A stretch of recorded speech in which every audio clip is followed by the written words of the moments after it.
Every night my bathroom looks like a crime scene, but my husband denies everything. Now I know what's going on and it's super gross. Since my husband, 26 meters, and I, 24 feet, moved into our apartment 8 months ago, I have been finding random blood spattered on the walls, cabinets, and floors around our toilets, and once even our bathroom mirror. They're usually very small droplets, but sometimes they get smeared on the walls or floor, I assume when they're fresh and wet. I know that the first suspect would be blood as a result of menstruation, however I have not had a period in years thanks to my birth control. So, that pretty much takes me out of the picture. I first noticed the mysterious mess around 4 months ago. I've asked my husband about it, and the first few times he would tell me that he had no clue where it came from or how it got there. But after I would clean it up, new ones would appear, and so I would ask him again. Eventually he told me that sometimes when he blows his nose bleeds, and it could be from that. I partially accepted that answer, however I can't recall a single time where I've blown my nose and missed the tissue so much that my snot sprayed all around me. I also mentioned to him that your nose is not supposed to bleed when you blow it and maybe he should see a professional urgently to see what's up. He refuses, and says it's fine. So the cycle continues. I clean up blood droplets and they reappear around our toilets in a matter of days. When I mention them he gets frustrated and short with me and doesn't want to talk about it. He has doubled down on the it's from blowing my nose thing, but I still can't imagine how that would be possible. Firstly, how could he blow his nose so terribly that it sprays snotty and other goodness in every direction, and secondly, how could his nose bleed every day and him not feel concerned about it?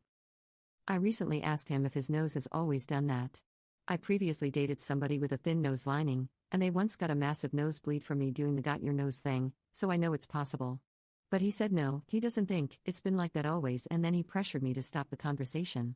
Also, I would never find blood in our previous house's bathrooms, and we lived there for 4 years.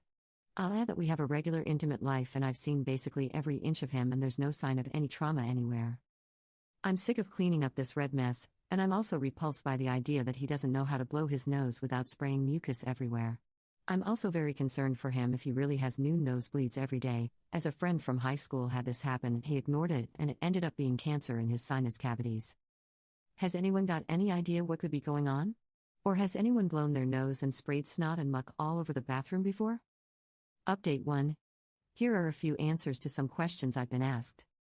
While we do have pets, the blood only shows up in the bathrooms, including the guest ensuite where the pets are not allowed ever. Those rooms are closed off. No blood anywhere where the pets are allowed. Also, I am in control of finances and there is never any money missing. Both our direct deposits go into our joint account.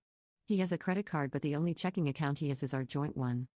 He does have hemorrhoids, but so do I, thanks Crohn's disease, and I've never made a mess anywhere but the toilet. One reason why he wouldn't want to check this out would be because he gets medical anxiety, and this could be why he is defensive. If it's him, he better go see a doctor. Apparently when he goes to the bathroom at night he doesn't turn any lights on so that he doesn't wake me, and when he blows his nose he doesn't see the blood since it's dark. Could this be what is happening? There's always the possibility of drugs being taken, I guess.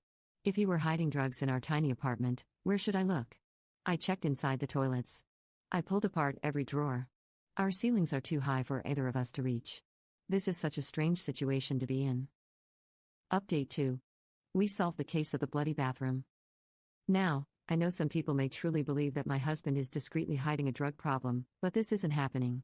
The lack of gaps in our finances, no history of unexplainable personality changes, as well as the fact that I cleaned and searched every inch of our 800 square foot apartment and found nothing suspicious, solidified my conclusion that it wasn't drugs. I am pleased to announce that my husband is just gross. But alas, I found myself searching dark corners of cabinets and furniture crevices for secret drug hiding spots and found nothing. I sat him down for yet another conversation about the blood and he reassured me he was having nighttime nosebleeds and promised that he would turn on the lights from then on to make sure he cleaned it up because I did not deserve the burden of doing so for him. He lived up to his promise, and after that conversation I noticed he was turning the light on when he went to blow his nose at night and the blood drops stopped appearing. Fast forward to 2 weeks ago, I was on my phone and came across a video that was titled "Signs You're Using Your Nasal Spray Wrong." The very first sign was new, unrelenting nosebleeds. The metaphorical light bulb over my head illuminated, as I remembered that since we moved to a new part of the state, my husband's allergies have been worse and he started taking a nasal spray to control it. The time of the blood appearing was about a week and a half after he started taking the nasal spray. I know this because he uses my prescription ever since they came out with a pill version that I like better. As soon as he came home I showed him the video I saw, which also demonstrated how to properly use nasal sprays. Turns out you have to tilt it and not shoot it straight up. He took a week off with the spray to reset his sinuses and last week started using it again, the correct way. And holy cow! He stopped snoring. His voice sounds different. His nose stopped whistling.